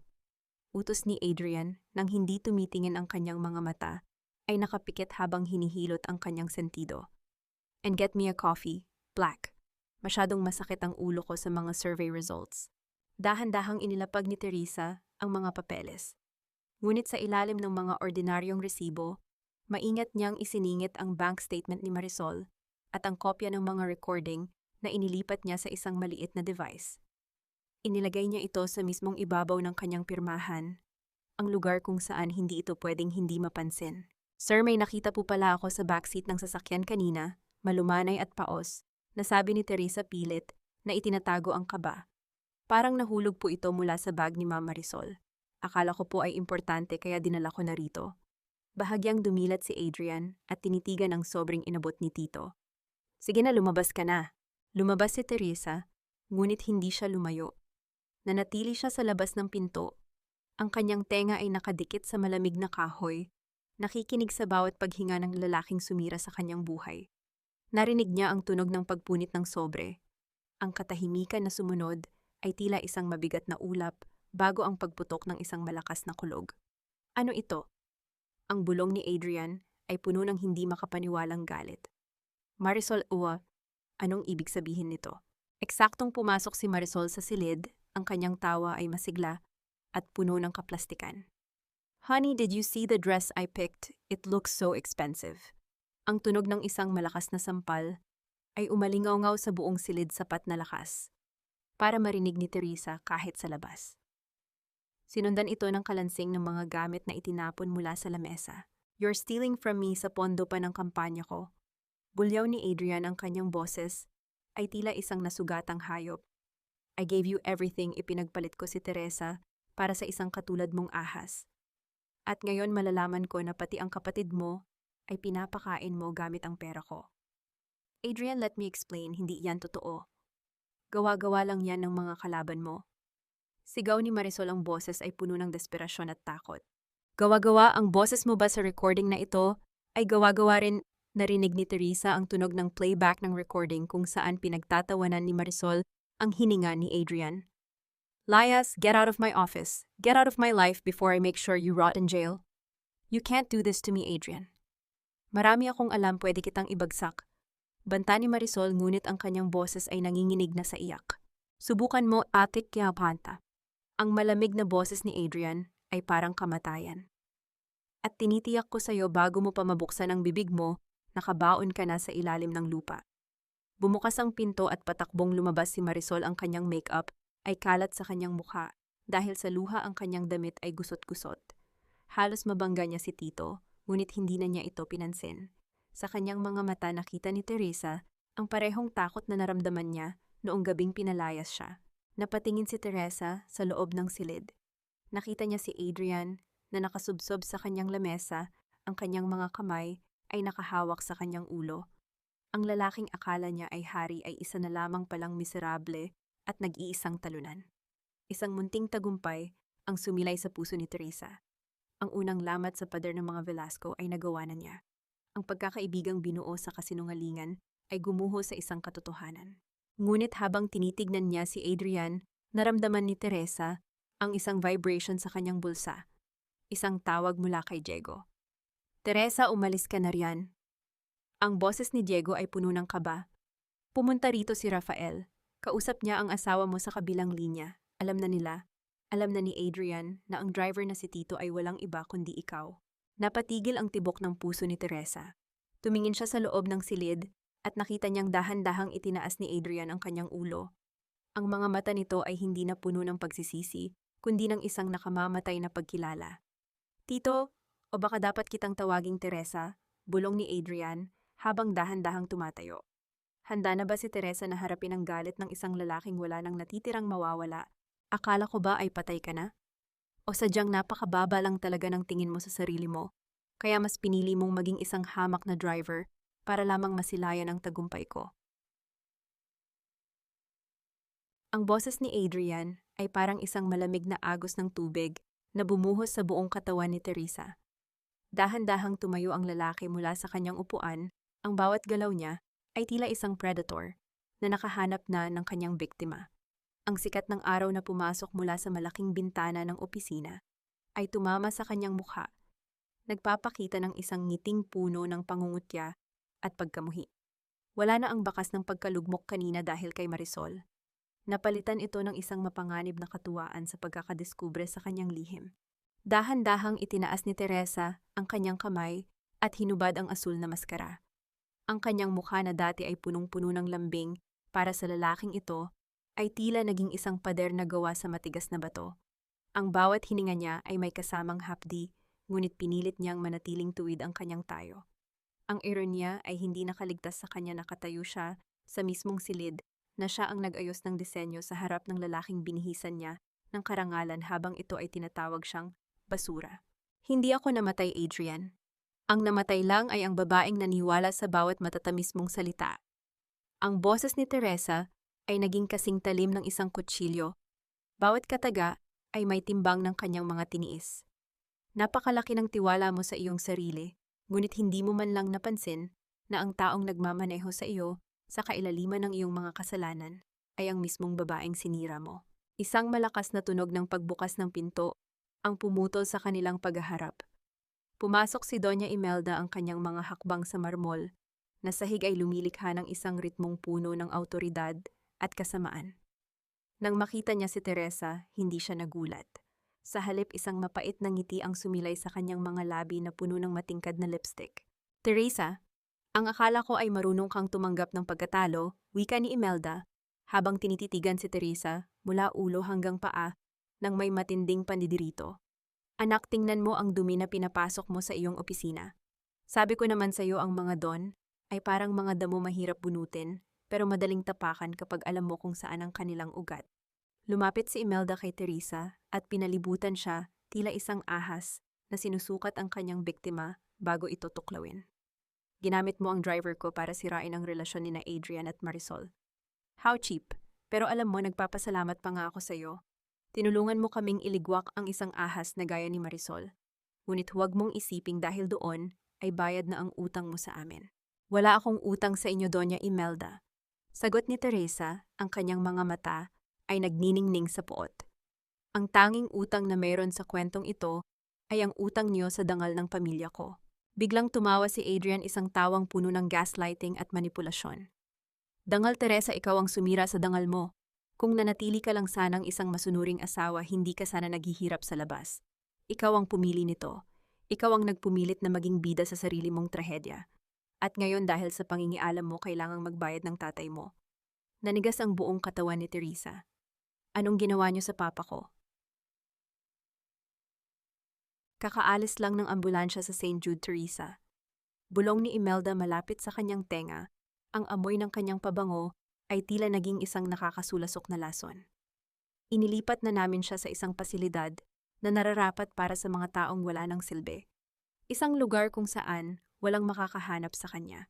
Isang lugar kung saan ang bawat hininga niya ay nakadepende sa kung kailan ko gustong itigil ang bayad sa kuryente. Naramdaman ni Teresa ang unti-unting pagguho ng kanyang mundo.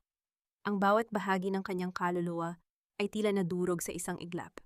Ang tanging dahilan kung bakit siya lumalaban ng kanyang ama ay muling kinuha sa kanya.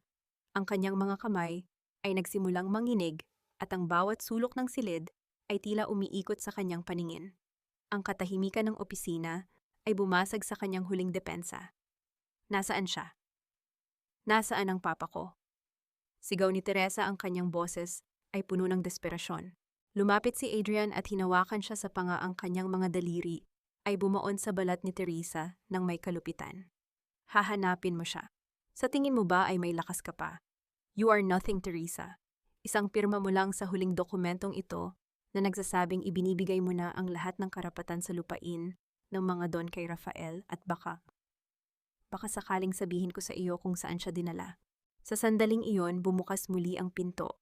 Si Diego ay nakatayo sa labas, ang kanyang mukha ay walang emosyon, ngunit ang kanyang mga mata ay nakatitig ng malalim kay Teresa. Hawak ni Diego ang kanyang baril sa kanyang baywang, isang tahimik na paalala ng panganib na nakapalibot sa kanila. Diego, ilabas mo na ang basurang ito, utos ni Imelda habang tumatalikod. Dalhin mo siya sa bodega ni Rafael. Doon niya matatapos ang kanyang huling pirma bago siya tuluyang mawala sa mapa. Tumingin si Teresa kay Diego. Ang huling kislap ng pag-asa ay tila nakasalalay sa lalaking ito na itinuturing na kamay ng demonyo. Lalaban ba si Diego para sa kanya o tuluyan na rin siyang itatapon sa kailaliman ng hukay na hinukay ng kanyang sariling pamilya? Habang hinihila ni Diego ang braso ni Teresa palabas ng silid, isang huling katanungan ang naiwan sa isipan ng babaeng durog ang puso. Hanggang saan ang kayang tiisin ng isang anak para sa kanyang ama kung ang bawat hakbang patungo sa kaligtasan ay isang hakbang patungo sa sarili niyang kamatayan? Ang pirma mo ang magsisilbing pako sa kabaong ng iyong ama, Teresa. Pumili ka, ang lupaing matagal ng patay o ang huling hininga ng taong nagbigay sa iyo ng buhay. Ang boses ni Rafael ay tila isang malupit na hatol na umalingaw-ngaw sa loob ng madilim at maalikabok na bodega. Nakatayo siya sa gitna ng silid, sa ilalim ng isang bumbilyang aandap-andap ang liwanag. Hawak ang panulat na tila isang kutsilyong nakatutok sa lalamunan ni Teresa. Sa paligid nila, ang amoy ng lumang papel at amag ay humahalo sa matapang na amoy ng bakal, isang atmosperang puno ng hinala at nakatagong puot. Napaupo si Teresa sa isang lumang silya, ang kanyang mga kamay ay nakatali sa likuran. Tiningnan niya ang dokumentong nasa harap niya, ang Deed of Absolute Sale para sa lahat ng lupain ng mga don. Ito ang lupang diniligan ng pawis at dugo ng kanyang mga ninuno, ang lupang pangarap ng kanyang ama na maging kanlungan ng mga magsasaka. At ngayon ito ay naging presyo ng kaligtasan ng kanyang ama mula sa kamay ng isang lalaking dati ay itinuring niyang kapatid. Rafael, bakit? Ang tanong ni Teresa ay punong-puno ng pagod at pait. Hindi ba sapat ang pagkakaibigan natin? Hindi ba sapat na pinagkatiwalaan kita sa lahat ng sikreto ko? Bakit kailangang si Papa pa ang gamitin mo? Isang malamig at nakakangilong tawa ang lumabas sa mga labi ni Rafael habang lumalapit siya kay Teresa. Hinawakan niya ang panga ng babae, pinilit itong tumingala. Ang pagkakaibigan natin ay isang kasinungalingan, Teresa. Isang paraan lang para makalapit ako sa pamilyang pumatay sa mga magulang ko. Ang bawat tulong na ibinigay ko sa iyo, ang bawat balikat na iniyakan mo, ay bahagi lamang ng paghahanda ko para sa araw na ito. Gusto kong makita kang mawalan ng lahat gaya ng pagkawalan ng lahat sa akin noong bata pa ako. Nararamdaman ni Teresa ang unti-unting pagguho ng kanyang kalooban. Ang bawat alaala nila ni Rafael, ang mga tawanan noong kolehiyo, ang mga pangakong magkasama nilang lalabanan, ang korupsyon ay tila mga lason na ngayon ay dahan-dahang pumapatay sa kanyang kaluluwa. Ang sakit ng pagtataksil ay mas matindi pa sa anumang pisikal na hapdi. Nakita niya sa mga mata ni Rafael ang isang puot na hindi na kayang abutin ng anumang paliwanag. Sa isang sulok ng bodega nakatayo si Diego. Ang kanyang mukha ay natatakpan ng anino. Ang kanyang mga kamay ay nakakuyom at ang bawat hininga niya ay tila isang pigil na dagundong. Tumingin si Teresa kay Diego, naghahanap ng kahit isang kislap ng tulong, ngunit ang lalaki ay nananatiling estatwa ng katahimikan. Diego, dalhin mo rito ang laptop, tsata. Utos ni Rafael, ang boses ay puno ng kapangyarihan. Ipakita natin kay Teresa ang kalagayan ng kanyang mahal na ama. Iniharap ni Diego ang laptop kay Teresa. Sa screen nakita niya ang kanyang ama sa loob ng isang madilim at masikip na silid. Ang mga makinang nagpapanatili ng kanyang buhay ay nakakabit sa isang maliit na generator. Ang bawat tunog ng monitor ay tila isang babala na anumang oras ay pwedeng huminto ang lahat. Isang pindot ko lang sa remote na ito, Teresa, at titigil ang generator banta ni Rafael habang iwinawagayway ang isang maliit na device. Pirmahan mo na ito, ngayon din. Sige, pipirma na ako. Bulong ni Teresa ang kanyang boses ay tila sumusuko na ngunit ang kanyang isipan ay mabilis na nag-iisip ng paraan. Pero hayaan niyo akong hawakan ang huling alaala ng papa ko. Dinukot niya mula sa kanyang bulsa ang isang lumang panyo, ang panyong laging dala ng kanyang ama na may amoy ng kape at lupa. Inilapit niya ito sa kanyang muka, pilit na kumukuha ng lakas mula sa bawat hibla nito. Sa sandaling iyon, ang takot ni Teresa ay napalitan ng isang malamig at kalkuladong determinasyon. Pirmahan mo na, Teresa, huwag mo nang ubusin ang pasensya ko. Sigaw ni Rafael, ang kanyang mukha ay namumula na sa galit. Kinuha ni Teresa ang panulat. Ngunit bago pa man dumikit ang tinta sa papel, isang malakas na tunog ng pagbagsak ng mga bakal na tubo ang narinig mula sa likuran ni Rafael. Sa isang iglap, mabilis na kumilos si Diego. Hinablot niya ang braso ni Rafael at itinulak ito palayo kay Teresa. Takbo, Teresa, takbo! Sigaw ni Diego habang nakikipagbuno kay Rafael. Mabilis na ginamit ni Teresa ang susi sa kanyang kamay para kalasin ang kanyang pagkakatali. Ngunit sa kanyang pagtayo, nakita niyang bumunot ng baril si Rafael mula sa kanyang baywang. Ang itim na dulo ng baril ay nakatutok sa dibdib ni Diego at ang daliri ni Rafael ay dahan-dahang humihigpit sa gatilyo. Akala niyo ba ay ganun lang kadali ito? Ang boses ni Rafael ay tila galing sa impyerno. Kung hindi mo pipirmahan ito, Teresa, sisiguraduhin kong ang anak ng matandang matrona ang unang mamamatay bago ang tatay mo. Napatigil si Teresa sa gitna ng pagtakbo. Ang bawat hininga niya ay tila naging yelo. Sa isang panig ay ang kaligtasan ng kanyang ama at sa kabilang panig ay ang buhay ng lalaking sumugal ng lahat para sa kanya. Gaano karaming dugo pa ang kailangang dumanak bago matapos ang sumpa ng mga Don at Velasco? At sino ang magsasakripisyo ng huling hininga para sa isang katarungang tila mailap na bituin sa langit? Ang tunog ng pagkasa ng baril ay naging huling tunog na narinig ni Teresa bago ang isang nakakabinging katahimikan. Isang galaw mo pa, Teresa, at tinitiyak ko sa iyo na ang utak ng bastardong ito ang unang didilig sa tuyong sahig ng bodegang ito. Ang boses ni Rafael ay tila isang nakakangilong tunog ng bakal na kinakaskas sa semento punong-puno ng puot na matagal nang nabulok sa loob ng kanyang dibdib. Ang kanyang mga mata ay naniningkit sa ilalim ng aandap-andap na bumbilya habang ang dulo ng kanyang baril ay nakabaon ng malalim sa sentido ni Diego. Napatigil si Teresa sa gitna ng silid. Ang bawat tibok ng kanyang puso ay tila isang tambol na sumasabog sa kanyang pandinig. Ang kanyang mga daliri ay mahigpit na nakakapit sa susing ibinigay ni Diego. Ang lamig nito ay humahalay sa init ng kanyang pawis. Tumingin siya kay Diego, ang lalaking itinuring na kaaway, ang lalaking naging tanging kalasag niya sa gitna ng unos. Ang mukha ni Diego ay puno ng dugo mula sa kanilang pakikipagbuno, ngunit ang kanyang mga mata ay nananatiling matatag, tila inuutusan si Teresa na huwag sumuko. Bitawan mo siya, Rafael. Ang pakiusap ni Teresa ay tila isang marupok na sinulid. Nakuha mo na ang gusto mo. Hawak mo na ang mga dokumento. Bakit kailangan pang dumanak ang dugo? Dahil ang dugo lamang ang makakapaghugas sa lahat ng nawala sa akin, Teresa. Sigaw ni Rafael at ang kanyang daliri ay dahan-dahang humigpit sa gatilyo. Ang bawat luha ng nanay ko, ang bawat hirap ng tatay ko sa kalsada dahil sa tatay mo, babayaran niyo ang lahat ng may interes. Sa gitna ng tensyon, naramdaman ni Teresa ang isang pamilyar na bigat sa kanyang bulsa, ang cellphone ni Marisol na nakuha niya noon. Doon nakatago ang lahat ng ebidensya ng korupsyon ni na Adrian at ang mga lihim na transaksyon ni Rafael. Sa sandaling iyon, isang matinding determinasyon ang sumilay sa kanyang mga mata. Hindi na siya ang babaeng laging umiiyak. Siya na ang bagyong wawasak sa lahat. Biglang narinig ang tunog ng papalapit ng mga sasakyan sa labas ng bodega. Ang liwanag ng mga asul at pulang ilaw ay tumagos sa mga siwang ng bintana tila mga aninong sumasayaw sa kabaong ng kanilang kasamaan. Rafael, tapos na ang oras nyo, bulong ni Teresa habang dahan-dahang itataas ang kanyang cellphone.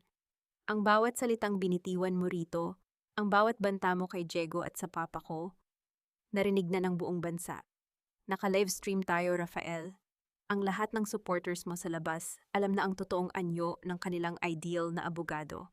Ang gulat sa mukha ni Rafael ay tila isang nakakabinging katahimikan. Bahagyang naluwag ang kanyang pagkakahawak sa baril. Sa pagkakataong iyon, mabilis na kumilos si Diego.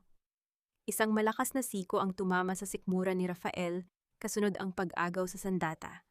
Ang baril ay tumalsik sa malayo, lumilikha ng isang matunog na pagkiskis sa maduming sahig. Hindi na naghintay si Teresa. Tumakbo siya palabas ng bodega kasunod si Diego.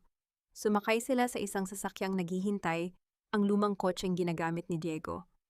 Sa Grand Rally tayo, Diego, doon tayo pupunta, utos ni Teresa, habang binubuksan ang bintana para makahinga. Doon natin tatapusin ang sarswelang ito. Nakarating sila sa tapat ng malaking entablado sa gitna ng plaza. Libo-libong tao ang nandoon, sumisigaw ng pangalan ni Adrian Velasco. Sa itaas ng stage nakatayo si Adrian, suot ang kanyang pinakamagandang barong, nagtatalumpati tungkol sa katapatan at serbisyo. Sa tabi niya ay si Doña Imelda, suot ang isang terno, nakasingkinang ng kanyang kasamaan, nakangiti sa mga kamera, habang kunwari ay pinupunasan ang luhang dulot ng pagmamahal sa bayan. Tingnan niyo sila, Diego, bulong ni Teresa, habang tinititigan ang screen sa gilid ng stage. Nakatayo sila sa ibabaw ng mga kasalanan nila. Anong balak mo? Tanong ni Diego, ang kanyang boses ay puno ng pag-aalala. Ipaparamdam ko sa kanila ang lamig ng katotohanan, sagot ni Teresa. Gamit ang connection ni Diego sa mga technical crew, mga taong biktima rin ng pang-aapi ng mga Velasco, na isingit ni Teresa ang isang flash drive sa control booth. Habang si Adrian ay nasa gitna ng kanyang pangako na walang maiiwan, biglang namatay ang musika. Ang dambuhalang LED screen sa likod ni Adrian ay biglang nagbago. Hindi na ang kanyang mukha ang nandoon. Lumitaw ang video ng huling gabi sa bodega, ang mukha ni Rafael na nagbabantang pumatay ang boses ni Imelda na inuutusan ang paglipat kay Don Lorenzo sa isang liblib na lugar, at ang pag-amin ni Adrian tungkol sa paggamit kay Teresa bilang scapegoat. Ang katahimikan sa plaza ay naging kasing bigat ng isang kabaong. Ang bawat hininga ng libu-libong tao ay tila tumigil. Si Adrian ay napalingon sa screen, ang kanyang mukha ay naging kasing puti ng papel. Si Doña Imelda naman ay tila naging estatwa ng yelo, ang kanyang ngiti ay napalitan ng isang anyong puno ng takot. Teresa walked out from the side of the stage. She was no longer in her disguise. She was wearing a simple red dress, the color of life, the color of a heart that refused to stop beating. Ang katotohanan ay hindi nasusunog, Adrian. Ang boses ni Teresa ay umalingaw-ngaw sa buong plaza sa tulong ng mga speaker. At ang katarungan ay hindi nabibili ng kahit ilang milyong boto. Ang galit ng masa ay tila isang bulkan na sumabog. Ang mga palakpakan kanina ay napalitan ng mga sigaw ng pagprotesta. Sa gitna ng kaguluhan, nakita ni Teresa ang mga pulis na paakyat na sa stage. Ngunit ang kanyang mata ay nakatitig lamang kay Doña Imelda, na ngayon ay pilit na tinatakpan ang kanyang mukha sa harap ng mga kamera. Tapos na ang paghahari niyo, matrona, bulong ni Teresa sa hangin. Ngunit bago pa man madala ng mga pulis si Adrian, isang putok ng baril ang narinig mula sa kumpol ng mga tao sa ibaba. Isang sigaw ang bumasag sa gabi. Sino ang biktima at hanggang saan ang kayang gawin ng isang taong nawalan ng lahat para sa huling paghigantian bata? Ang bawat kasalanang itinanim sa dilim ay may nakatakdang pag-aani sa ilalim ng matirik na sikat ng araw. Ang matalim na tunog ng pagputok ng baril ay bumasag sa kaguluhan ng plaza, tila isang kidlat na nagpatahimik sa libu-libong boses. Sa gitna ng entablado na patigil si Teresa, ang kanyang hininga ay nabitin sa kanyang lalamunan, habang ang kanyang mga mata ay pilit na hinahanap kung saan nanggaling ang panganib. Ngunit hindi siya ang dumanak ang dugo. Sa gilid ng stage nakita niya si Rafael na dahan-dahang napaluhod, ang kanyang kamay ay nakahawak sa kanyang balikat, kung saan tumama ang bala ng isang sniper mula sa mga rumesponding pulis. Ang baril na balak niyang itutok kay Teresa ay dahan-dahang ninitawan ng kanyang nanginginig na mga daliri lumilikha ng isang huling tunog ng pagkatalo sa matigas na sahig. Tapos na, Rafael. Bulong ni Teresa, ang kanyang boses ay nanginginig hindi dahil sa takot, kundi dahil sa pagod ng isang kaluluwang matagal na ring nakikipaglaban. Ang galit mo ang pumatay sa iyo bago pa man tumama ang balang iyan. Hindi na nagawang sumagot ni Rafael. Ang kanyang mukha ay puno ng pait at pagsisisi habang pinalilibutan siya ng mga awtoridad. Sa kabilang dako naman ng entablado, nakita ni Teresa si Adrian at Doña Imelda. Ang Iron Queen ng mga Velasco ay pilit na kumakawala sa mga kamay ng mga pulis. Ang kanyang mamahaling terno ay gusot-gusot na at ang kanyang mukha ay punong-puno ng kahihiyang hindi niya kailanman inakalang daranasin. Hindi niyo ako pwedeng hawakan. Alam niyo ba kung sino ako? Bulyaw ni Imelda, ngunit ang kanyang mga sigaw ay nalunod sa mga hiyaw ng galit ng taong bayan. Ang mga taong dati ay yumuyukod sa kanya ay siya na ngayong nagtatapon ng mga pulyeto at basura sa kanyang direksyon. Lumapit si Teresa kay Adrian na ngayon ay nakapuso ang mga kamay sa likuran. Ang lalaking dati ay tinitingala niya bilang kanyang mundo ay mukhang maliit miserable at isang hamak na talunan. Teresa, please pag-usapan natin ito. I can make it up to you. Pagmamakaawa ni Adrian, ang kanyang boses ay puno ng gaslighting na hindi na gumagana. Mahal kita, alam mo yan. Ginawa ko lang ang lahat para sa atin. Tinitigan siya ni Teresa ng matagal, isang titig na hindi na naghahanap ng paliwanag, kundi nagpapatunay ng kanyang ganap na paglaya. Hindi mo ako minahal, Adrian. Minahal mo ang kapangyarihan na ibinigay ko sa iyo. At ngayon ibabalik ko na ang lahat ng iyon sa kung saan ito nararapat. Dahan-dahang hinubad ni Teresa ang maliit na kwintas sa leeg ni Marisol na nakuha ng mga pulis bilang ebidensya, ang heirloom ng kanyang ina. Inilagay niya ito sa kanyang paladramdam, ang init ng ginto na tila ba ay buhay. Sa sandaling iyon, ang lahat ng hapdi ng kanyang pagiging tito, ang lahat ng sugat sa bodega, at ang bawat luhang pumatak sa slum area ay tila naging isang malaking alon na naghugas sa kanyang pagkatao. Diego, tawag ni Teresa. Lumapit si Diego, ang kanyang mukha ay may bakas ng matinding emotion. Teresa, nahanap na nila ang papa mo. Ligtas siya. Kasalukuyan na siyang ibinabalik sa St. Jude sa ilalim ng bantay ng mga tunay na kaibigan. Salamat, Diego, bulong niya habang nakasandal sa balikat ng lalaking naging tanging sandigan niya sa dilim. Habang inilalabas ang mga Velasco at si Rafael mula sa plaza, tila naging kasing linaw ng kristal ang langit. Ang ingay ng mga tao ay unti-unting napalitan ng isang mapayapang katahimikan. Ang hustisya ay nakamit hindi sa pamamagitan ng karahasan, kundi sa pamamagitan ng katotohanang tumangging mamatay. Pumunta si Teresa sa ospital ng gabing iyon. Pumasok siya sa silid ng kanyang ama, hindi na bilang isang driver, hindi na bilang isang multo, kundi bilang ang anak na matapang na binawi ang dangal ng kanilang pangalan. Dahan-dahan siyang naupo sa tabi ni Don Lorenzo at hinawakan ng kamay nito. Papagising na po, wala na sila. Sabi niya nang may ngiti sa gitna ng mga luha. Babalik na tayo sa hasyenda. Ang mga Don ay muling makakatayo sa gitna ng mga taniman, hindi dahil sa yaman, kundi dahil sa pagmamahal ng mga taong pinaglilingkuran natin. Ang monitor ng puso ay nagpakita ng isang masiglang tibok, tila isang pagsang-ayon sa bawat salitang binitiwan ni Teresa. Sa gitna ng tahimik na silid ng ospital, naramdaman ni Teresa ang tunay na kahulugan ng paghilom. Ang pagpapatawad ay hindi para sa mga taong sumira sa kanya, kundi para sa sarili niyang puso, upang muli itong makapagsimula ng walang dalang bigat ng nakaraan. Ang bawat bukas ay hindi na isang banta, kundi isang pangako ng bagong simula. Ang amoy ng lupang tinubuan ay mas matamis pa sa kahit anong pabangong galing sa lungsod na nagturo sa akin kung paano umiyak. Ang bawat paghinga ni Teresa ay tila isang panalangin habang pinagmamasdan niya ang malawak na taniman ng tubo na sumasayaw sa ilalim ng gintong sikat ng araw.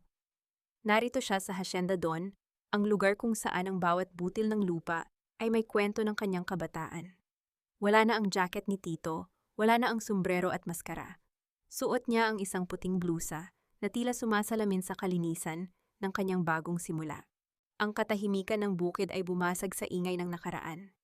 Sa malayo narinig niya ang tawanan ng mga magsasaka. Ang mga taong dati ay natatakot sa banta ni Adrian, ngunit ngayon ay may mga ngiting kasing liwanag ng umaga. Ang hustisya ay hindi lamang naramdaman sa loob ng malamig na korte, kundi sa init ng pagtanggap ng mga taong itinuring niyang pamilya. Dahan-dahang pumasok si Teresa sa lumang mansyon.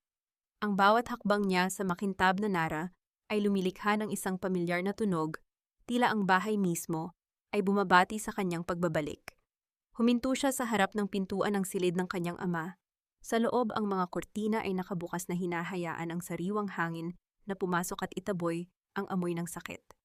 Papatingnan niyo po ang labas bulong ni Teresa habang lumalapit sa wheelchair ng kanyang ama. Isang himala ang dahan-dahang naganap. Si Don Lorenzo na dati ay tila isang estatwa ng kawalang malay, ay dahan-dahang itinaas ang kanyang kamay. Hinawakan niya ang pisngi ng kanyang anak, at sa unang pagkakataon isang salita ang lumabas sa kanyang mga labi na naging sanhi ng pagbaha ng luha sa mga mata ni Teresa. Ti Teresa, ang aking anak. Anak, ang boses ng ama ay paos at mahina. Ngunit para kay Teresa ito ang pinakamagandang musikang narinig niya sa buong buhay niya. Opo papa, narito na ako. Hindi na tayo aalis. Sagot ni Teresa habang isinasandal ang kanyang ulo sa kandungan ng ama.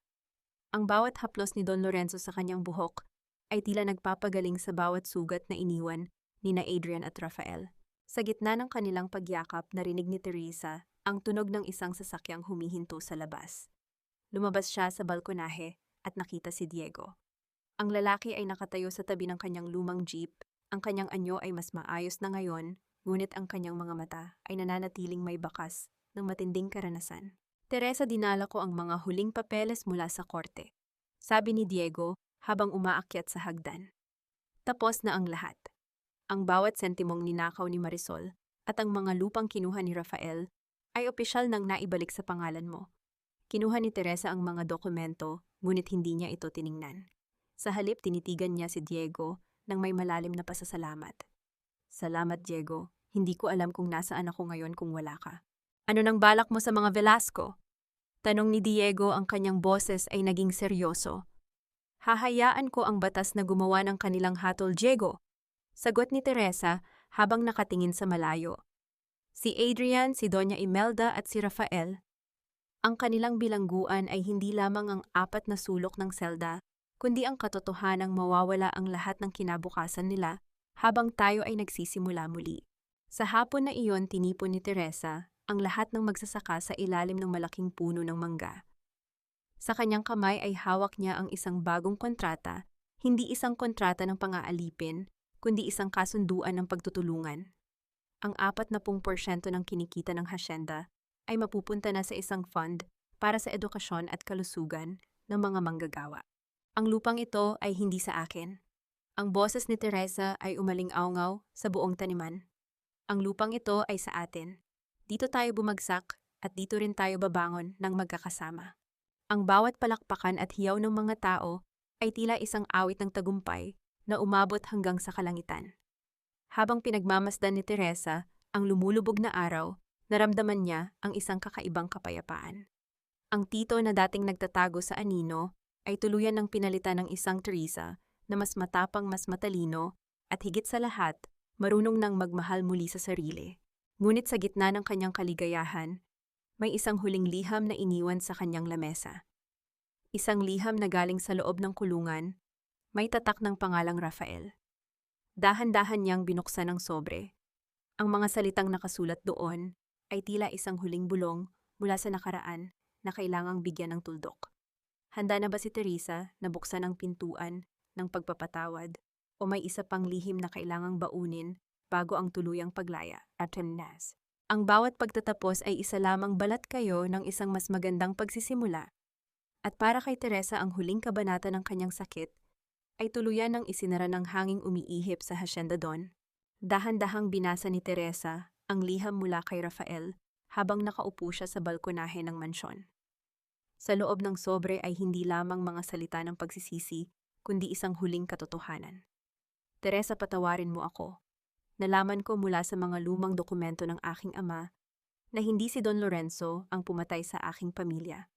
Sa halip, siya ang sumubok na iligtas sila mula sa pagkakaipit sa utang sa mga Velasco noon.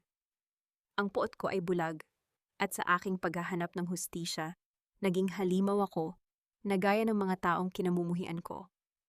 Huwag mo akong patawarin kung hindi mo pa kaya, ngunit sana ay mahanap mo ang kapayapaang ipinagkait ko sa iyo. Isang malalim na buntong hininga ang kumawala kay Teresa. Dahan-dahan niyang itinupi ang liham at inilagay ito sa isang kahon na puno ng mga alaala ng kanyang nakaraan. Hindi niya alam kung kailan siya magiging handa na bumisita sa kulungan, ngunit sa sandaling iyon, naramdaman niya ang pagbitiw ng huling tinik sa kanyang puso. Ang pagpapatawad ay hindi isang regalo para kay Rafael, kundi isang regalo para sa kanyang sarili upang hindi na siya muling maging bilanggo ng kahapon. Isang taon na ang lumipas mula nang gumuho ang kaharian ng mga Velasco.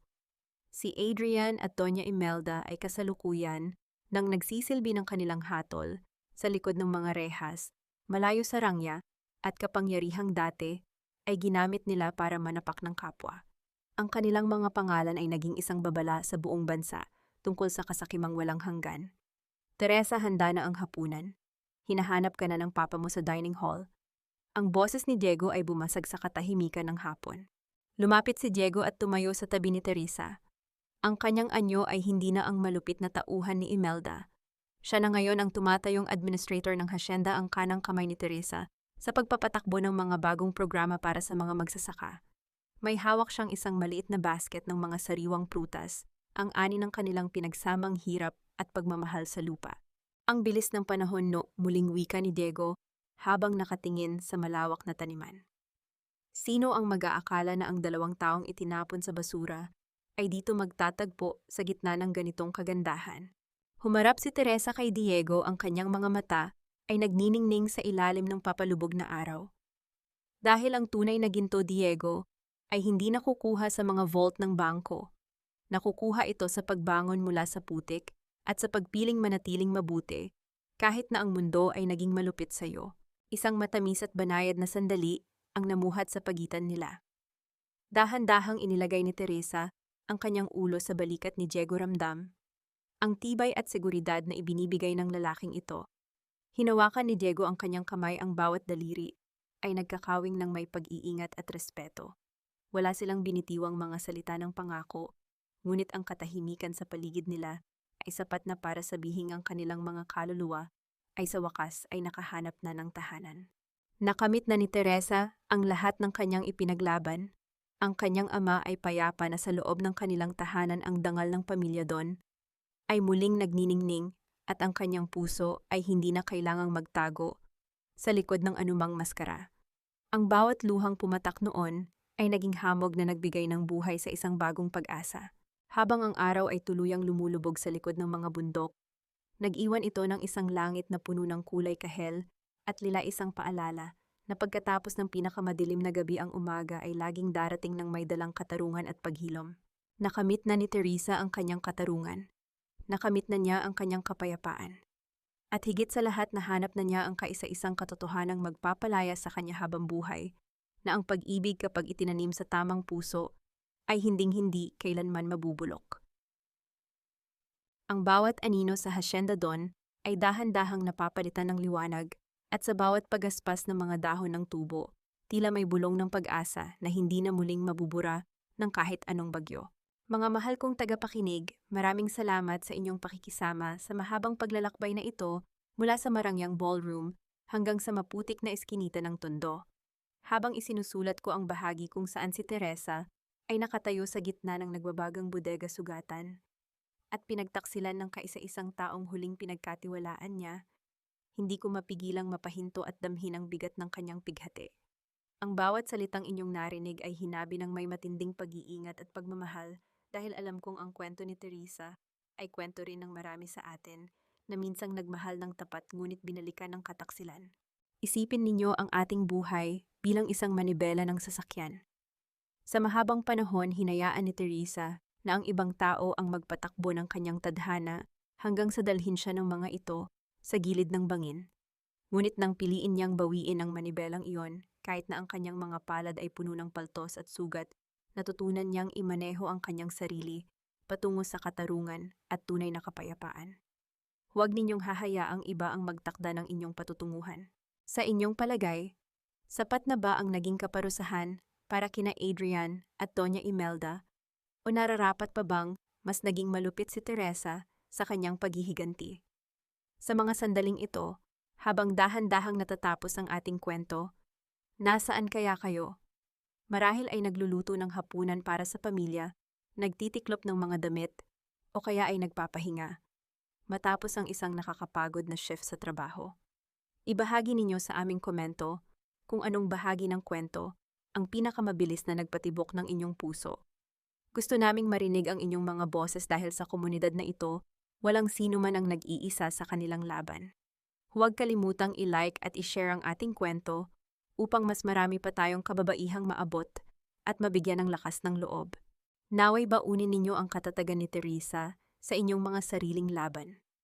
Manatiling matapang, manatiling tapat, at laging maniwala na pagkatapos ng pinakamahabang gabi ay may umagang naghihintay na puno ng paghilom. Hanggang sa muli nating pagkikita sa susunod na kwentong pupukaw sa inyong damdamin. Pamagat ng kwento ang manibela ng Sugatang Dangal. Paalala ang lahat ng mga tauhan at sitwasyon sa kwentong ito ay katang-isip lamang na nilikha para sa layuning maglibang at magbahagi ng mga aral na magpapatatag sa ating kalooban.